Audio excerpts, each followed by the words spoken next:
When Emma found me again, I was at my family estate holding my wife and child, leisurely enjoying afternoon tea. I never expected that the once proud, arrogant, and imperious rich young lady would kneel in the rain for 3 days and nights, crying and begging for my forgiveness. However, I calmly said, "When I loved you, I could act like a dog. But once my love for you fades, you're just a dog to me." Chapter 1. Wedding Scene. Suddenly, Emma pushed me away and turned to look at the best man not far off. Daniel stepped out of the crowd and knelt on one knee before Emma, holding a ring. "Emma," he said, "we once vowed to step into the holy halls of marriage together, but now there's no chance. So I want to make up for the regret. That will you let me put the ring on your finger?" Tears in her eyes, Emma pushed me away and ran to Daniel. She stood before him, nodding and crying. "Daniel, I'm willing. I'm willing. I'm willing." Then she extended her hand, letting him place the diamond ring on her finger. They embraced, gazing deeply into each other's eyes as if about to kiss. Daniel looked at me and said, "Michael, I won't ruin your marriage with Emma. Please take good care of her." Emma cried out, "Daniel, if there's an afterlife, I'll marry you even if I have to die." I smiled indifferently. "Why wait for the next life? I'll help fulfill your wish." The entire wedding venue fell silent. Friends, family of the Wang and Liu families, and business associates looked at me with complex expressions, some sympathetic, others shocked and confused. This was indeed a joke, and I was the fool. My words didn't make Emma leave Daniel's arms. They stayed embraced, still looking at me. Emma glared. "Michael, are you even a man? I'm just making up for past regrets, not refusing to marry you. What are you fussing about?" Daniel added, "Michael, as a man, you should be more magnanimous." How could you hurt Emma? Were they blaming me? I hadn't expected that, but I didn't want to make it awkward. I addressed the crowd. "The wedding is canceled. Fortunately, Emma and I haven't gotten the marriage certificate yet, or I'd be a divorcee." After that, I intended to leave. Chapter 2. Just then, several people rushed onto the stage. My parents and Emma's parents. "Michael, is this how we raised you? Planning to cancel the wedding at the last minute? Where do you expect your father and I to put our faces?" My mother yelled angrily. My father pointed at me. "Emma is right that she didn't say she wouldn't marry you. What's there to fuss about?" I began to doubt if they were my parents. Since childhood, they never believed I could achieve anything. Even with a girlfriend, they thought I was punching above my weight. Sure, Emma was beautiful and accomplished, but I wasn't lacking either. Emma's father, in his usual haughty tone, said, "Michael, it's a blessing for your family that my daughter marries you. What right do you have to cause a scene? Besides, Emma and Daniel have known each other since childhood. If Daniel hadn't gone abroad, do you think you'd have a chance? Now that you can marry Emma, and they're just making up for regrets, that haven't they done anything serious? Are you overreacting?" Emma's mother added sarcastically, "Not much skill, but a big temper." I looked at them coldly, feeling like I had no family. But I didn't think I'd lost them by doing wrong, that they just didn't deserve to be my family. At that moment, Emma's older brother and sister-in-law, Martin and Sophia, came up. Martin pointed at me. "Michael, if you make my sister suffer, I'll kill you." "It's not a big deal. That why are you making a scene?" "Not a big deal." I half-smiled. "Martin, you're saying what just happened wasn't a big deal? Is it?" He shouted. "If it were me, I wouldn't care." I smiled and nodded, gazing at Sophia. "Sophia, I'm giving you a chance to marry me. Do you agree?" The crowd gasped. Martin rushed to hit me, but Sophia stepped in front of me, tears in her eyes. "Michael, are you really willing to give me this chance?" Everyone was stunned. Then their expressions turned fascinating. No one expected such a spectacle. "You get a divorce, and I'll marry you," I said. Sophia nodded immediately. "Okay, I'll divorce Martin. I want to marry you."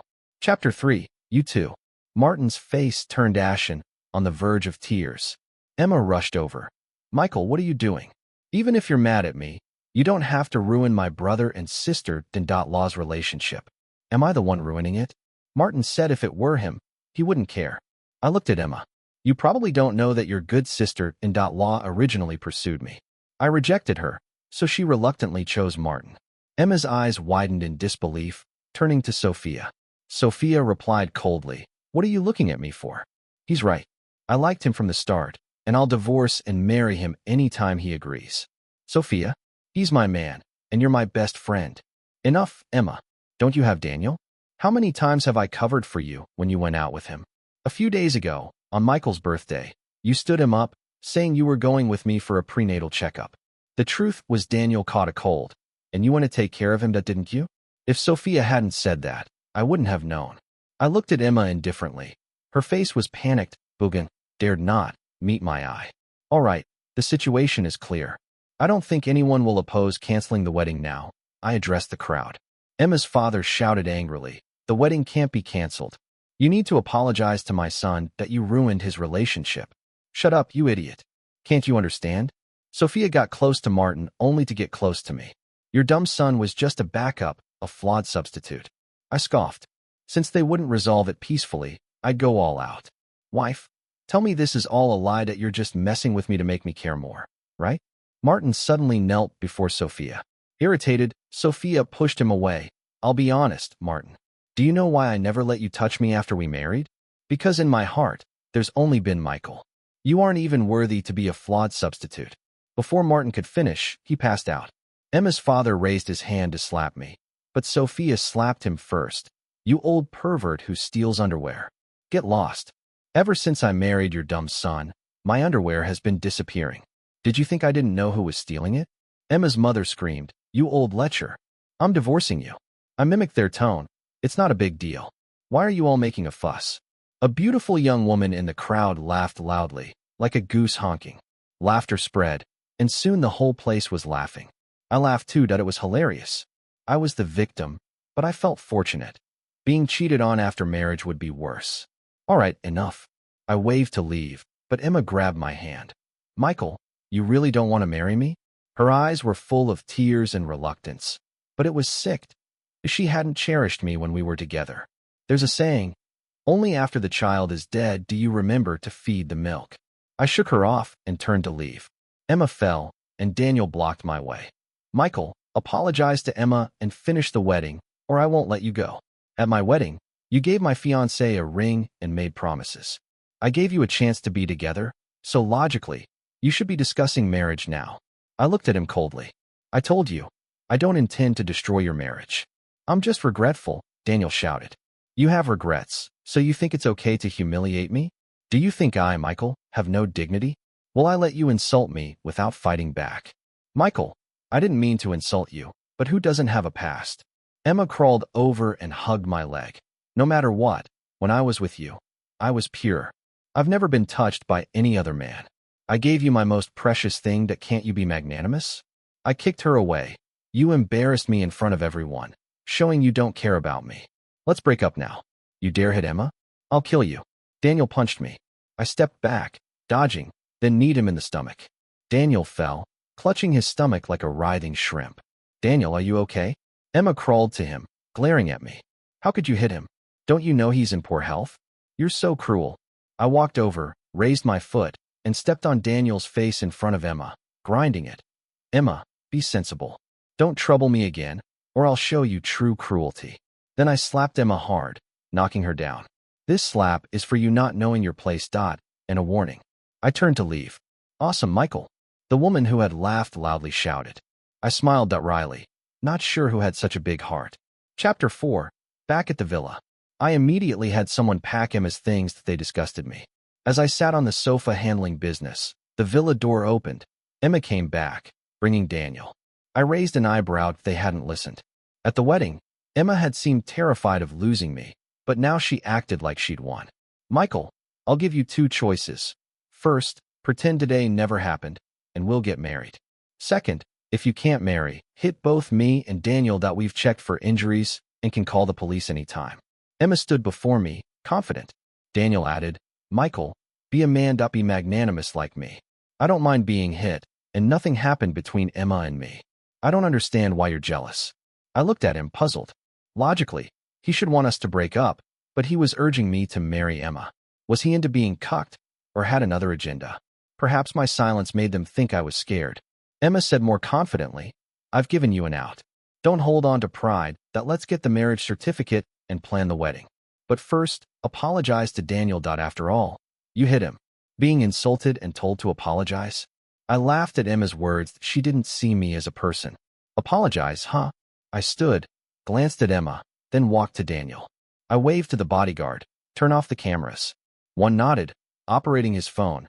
The other handed me white gloves. Putting on the gloves, I smiled at Daniel. I told you not to trouble me again, or I'd show you cruelty. Why didn't you believe me? What do you mean? Daniel stepped back. Emma blocked me. Michael, are you going to hit someone again? I won't let you hurt Daniel.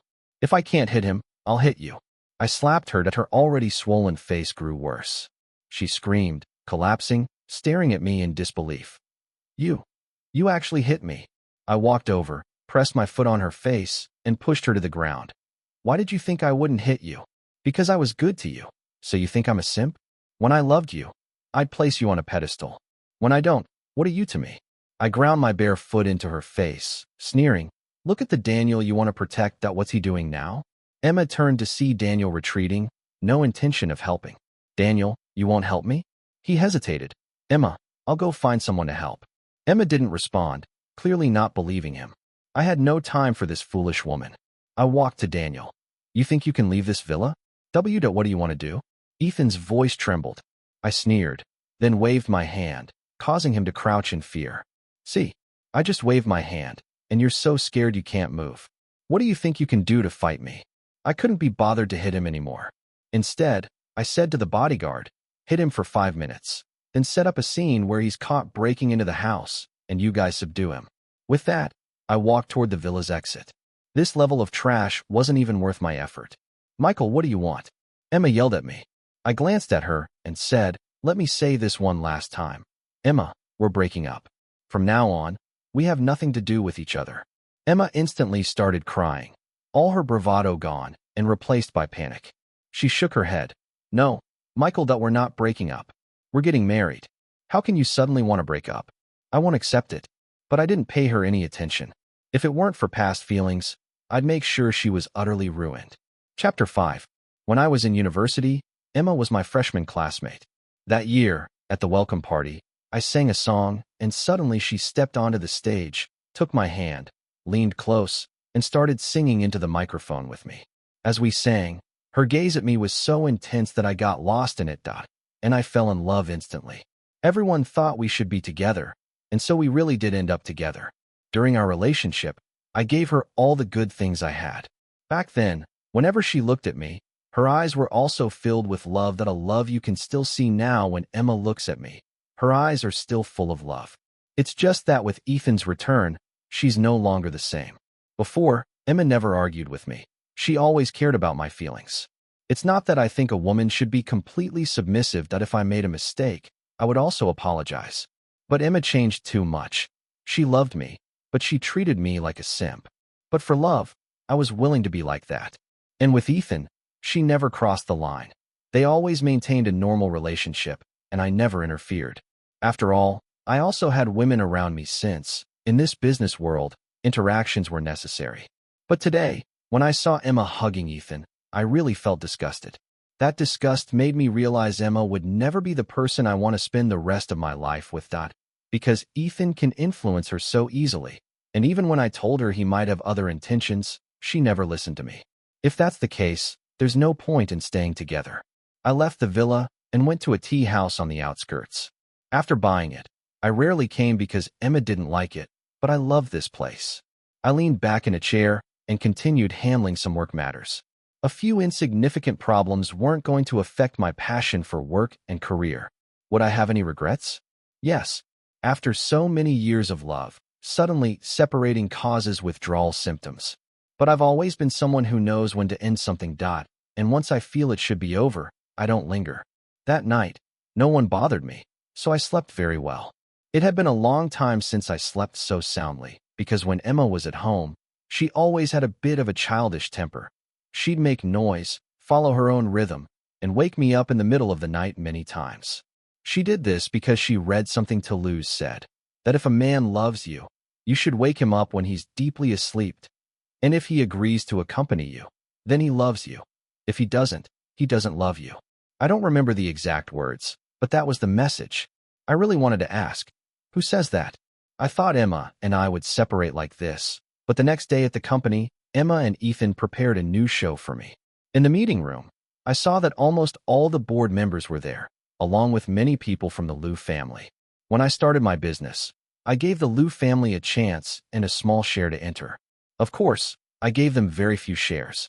Among the Liu family members present, only Mr. Liu had shares. The others seemed more like they came to scold me.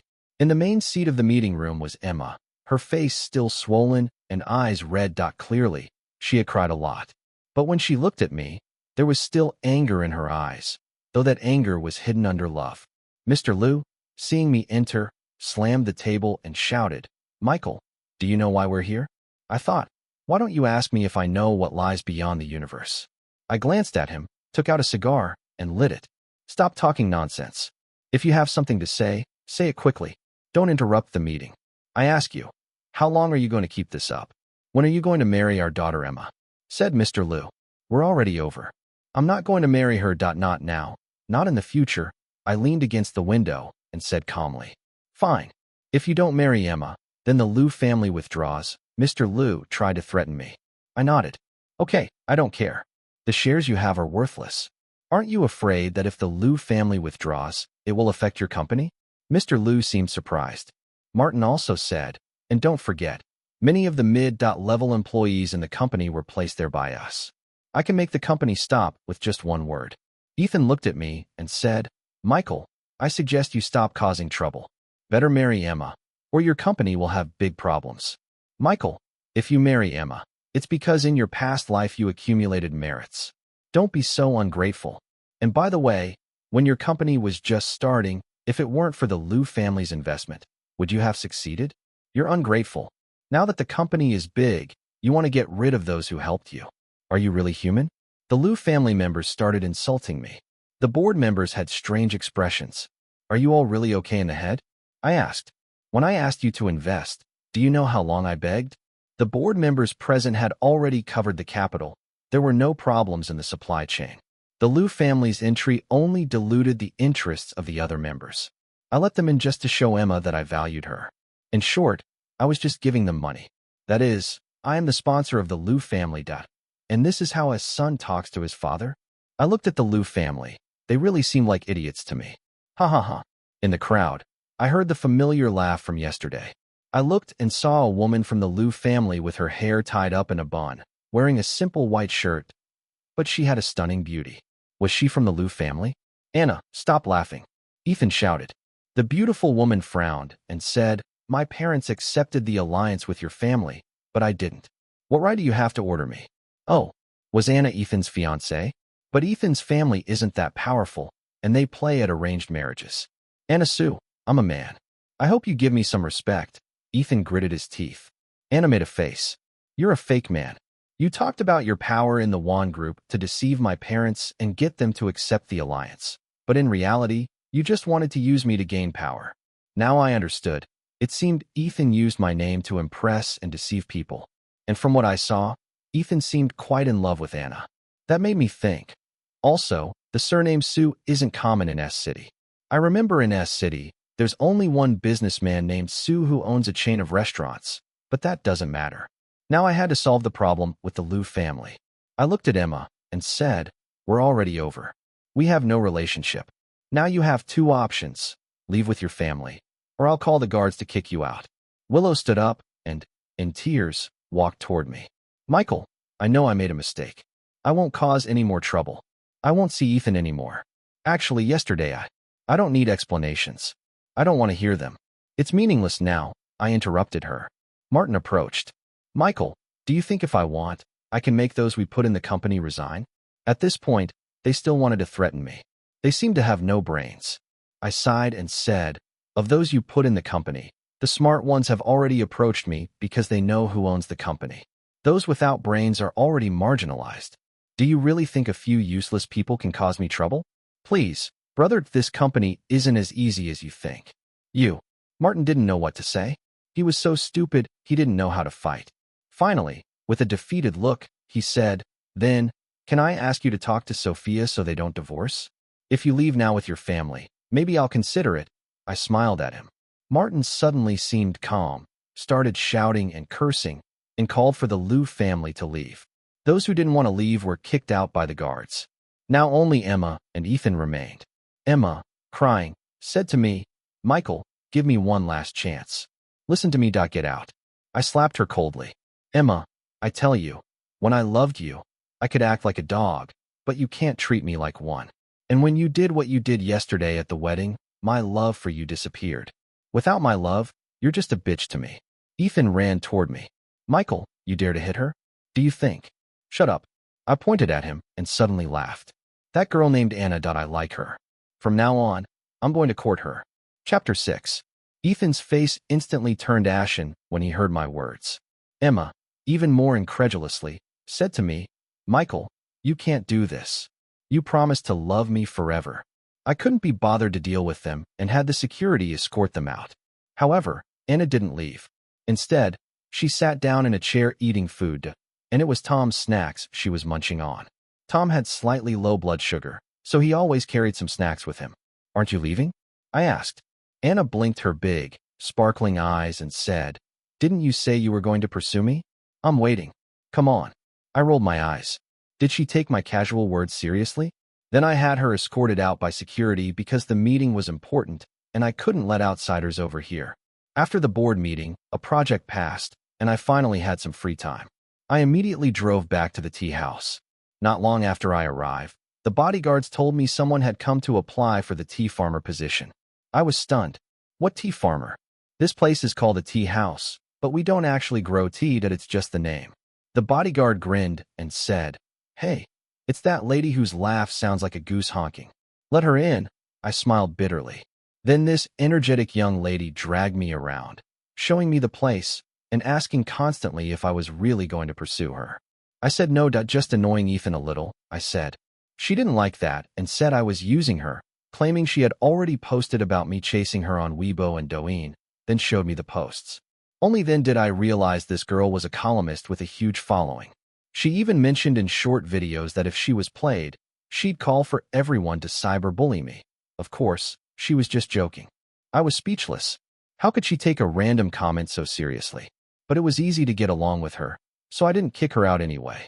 The tea house was huge, and I figured she could play around. That evening, I received a call at home. My dad said that my mom suddenly collapsed and that I needed to come back immediately. When I arrived at home, the person who came to open the door was Emma. And my mom, full of color, looked nothing like someone who had fainted.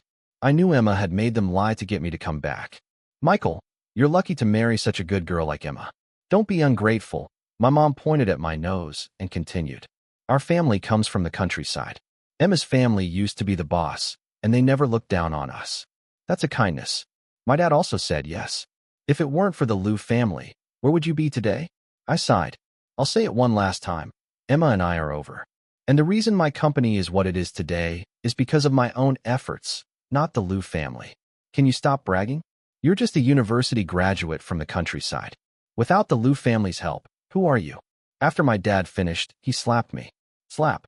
My face stung, and I looked at them in disbelief. My mom also stretched out her hand and pinched my arm several times. "I'm telling you, if you don't marry Emma, I'll die?" "Sir, madam." Emma quickly intervened. "Michael is my man, and even though you're his parents, you have no right to hurt him." Then my parents immediately bowed and said they were sorry. To be honest, when the Liu family made a fuss at the company, I didn't care. They were so stupid that they weren't even worthy of being my enemies, let alone making me angry. But my parents, who'd rather believe in the Liu family that I had helped lift up, instead of believing in me, really made me furious. "Michael, apologize to Emma right now." My dad pointed at my nose. "I'm telling you, if it weren't for Emma, I'd beat you up today." "Hey." I let out a cold laugh, my voice turning icy. "Listen up, both of you. From now on, I will only give you living expenses. Our relationship ends here. Don't ever think you can use so-called family ties to hurt me." With that, I turned and walked away. My parents were dumbfounded, unable to say anything. "Oh, by the way," I added, "I'll send someone to take you back to the countryside tomorrow." At that moment, Emma chased after me. She hugged me tightly from behind, holding on with all her strength. "Michael, please don't treat me like this," Emma cried, her voice shaky. I forcibly pried her hands off and said, "Get off." Chapter 7. Back at the tea house, I still couldn't calm down. My parents had always been the type to pressure and suppress me. When I was younger and excelled in school, It embarrassed my uncle's family, so my dad forced me to lower my grades, saying, "What's the point of showing off? It causes family trouble." In high school, I taught myself coding and made good money through online part-time work. But when my cousin found out, he claimed the money was his and that I'd stolen it. My parents didn't even let me explain if they sided with him, beat me, and took the money. Even after starting my company, they insisted the Liu family had helped me, though the Lius never made such a claim. It was all their assumption. What kind of parents were they? I'd supported them until now, seeing it as repayment for letting me finish my education. As I sighed, a commotion caught my attention. Anna came running toward me, covered in mud with two giant white geese in pursuit. "Help, my knight," she shouted. I jumped up from my poolside chair and asked what was happening. The bodyguard chuckled. She wanted to catch the gardener's geese for roasted goose, but they pushed her into the water. It's been chaos all afternoon. I couldn't help laughing that it had been ages since I'd felt so carefree. Maybe my past indifference to Emma dating others was just a front. Deep down, it bothered me, explaining my foul mood. "Let's catch these geese," I smiled, "and get the iron pot ready." After a feast of roasted goose, we were too full to move. Anna lay on a lounge chair, lifting her t-shirt to pat her stomach. Suddenly she sat up. "What's wrong?" I asked. She grinned. "Bathroom emergency, gotta go," and dashed off. I laughed again, thinking Emma's drama was finally behind me. But that night, a crowd gathered outside the tea house. I went to investigate and found Emma, my parents, the Liu family, Ethan, and live streamers shoving phones in our faces. "Look, it's Michael from Wong Group, that a scumbag who dumped his fiancée," one live streamer yelled. Another added, "Using his wealth to steal someone else's fiancée. Disgusting." The crowd chanted, "Scumbag. He deserves to die." Anna showed me her phone. "You're being cyberbullied." I noticed her t-shirt was caught in her shorts, so I helped adjust it before glancing at the stream that insults flooded the comments. I looked away. Avoiding hate was common sense. My parents charged first, shouting, "Michael, you ungrateful dog. Without the Liu family, you'd be nothing." My mom added, "Emma's a rich lady willing to marry you, what more do you want?" The Liu family joined in, ranting about their help. Finally, Ethan stepped forward, fake-tearing. "Emma and I knew each other first. Michael tricked her, and now he's stolen my fiancée." Pointing at Anna, "But she's mine too." Watching their performance, I whispered to the bodyguard. Soon, Anna and I sat in chairs with a projector behind us. "I tried to spare your dignity," I told the streamers, "but since you have none, watch the truth." The projector played wedding footage, Emma hugging Ethan, nearly kissing. The crowd fell silent. Ethan gasped, "How do you have this?" I sneered, "My guards saved it before the wedding ended." Anna showed me the comments flipping. Finally, they deserve exposure. We were fools to trust them. Chapter 8. At that moment, Emma ran out and knelt in front of me, tears streaming down her face. "Michael," she sobbed, "at yesterday's wedding, Ethan told me you needed a sense of crisis before marriage so you'd treat me better afterward. That's why I acted like that. Believe me, I'm not lying. I have a video to prove it." She took out her phone and played a recording. The video showed Emma and Ethan in a cafe. Ethan said, "Emma, I swear I'm not trying to drive a wedge between you two. But look at how many women are after Michael. If you don't give him a little sense of danger, he might cheat on you so easily."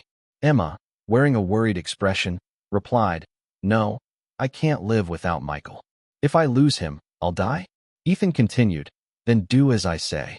Let me propose to you, and you cooperate, even shed a few tears, or it'll seem fake." Emma shook her head. "No, I can't let anyone hug me. Michael will be upset. Marrying Michael is the happiest thing in my life. I can't cry that I'm too happy." Ethan sighed. "It's just a hug. It's no big deal. Michael won't get jealous. And for tears, just pinch your own thigh, and you'll cry." After thinking for a long time, Emma finally said, "All right, but you'd better behave. Don't get too touchy when hugging me. I don't want Michael to misunderstand." I watched the video and checked the timestamp. It was from the day before the wedding. To be honest, I was a bit surprised. Emma lifted her skirt and pointed to her thigh. "Michael, look, this is where I pinch myself. I really didn't betray you. I was just tricked by Ethan." "So what?" I asked. "Do you think I should forgive you? I've told you many times that Ethan has ulterior motives, but you didn't believe me. Instead, you trusted him. A sacred thing like marriage, and you fell for his nonsense. What does that show? It shows you trust him more than me. So, Emma, I can't forgive you for this. And love has a switch. You turned off the switch to my love for you, and that's why it disappeared. I waved my hand. You should go. We can't go back to how things were. That night's live stream stirred up a huge discussion, which also gave my company some unexpected exposure. Emma didn't try to contact me again. My parents were sent back to their hometown. And as for the Liu family, they came to my company a few times, claiming they were going to sell their shares to a rival company. At first, I thought about letting the Liu family go, but selling their shares to a competitor crossed my bottom line. So, I used some methods to obtain information about the Liu family's illegal activities. Without spending a single penny, I managed to get the shares back. As I had said before, if they kept causing trouble, I would make them understand what cruelty really means. Martin was dumped by Sophia, who took a lot of his money as well as several properties. Sophia even came to find me, saying we didn't need to get married, that being lovers was fine. I kicked her out, but since I had used her before, I gave her some money. Later, Ethan was arrested for money laundering, fraud, and other crimes. After his arrest, he confessed that he had approached Emma when he returned to the country to trick her. His plan was that after I married Emma, he would find a way to make us divorce and then steal the shares. The scene Emma created at the wedding was his idea to stir things up so that I would give Emma more shares. I couldn't help but wonder what had happened to the world. Here I was, being good to Emma, only to be called a simp, treated as if I were being humiliated, and still expected to give more. What kind of ridiculous logic was that? During that time, Emma's attitude toward me wasn't good, but it was actually influenced by Ethan. Ethan also misjudged one thing, that Emma truly loved me. 3 years passed. Anna and I had been married for 3 years now. It wasn't that I smoothly transitioned from one relationship to another. It was just that Anna was too aggressive. After the night, she got me drunk and climbed into bed with me. I couldn't resist the temptation. For the next 3 months, she never left the tea house. Later, when she got pregnant, we quietly got married. Time flew by, and the past was finally carried away by the wind.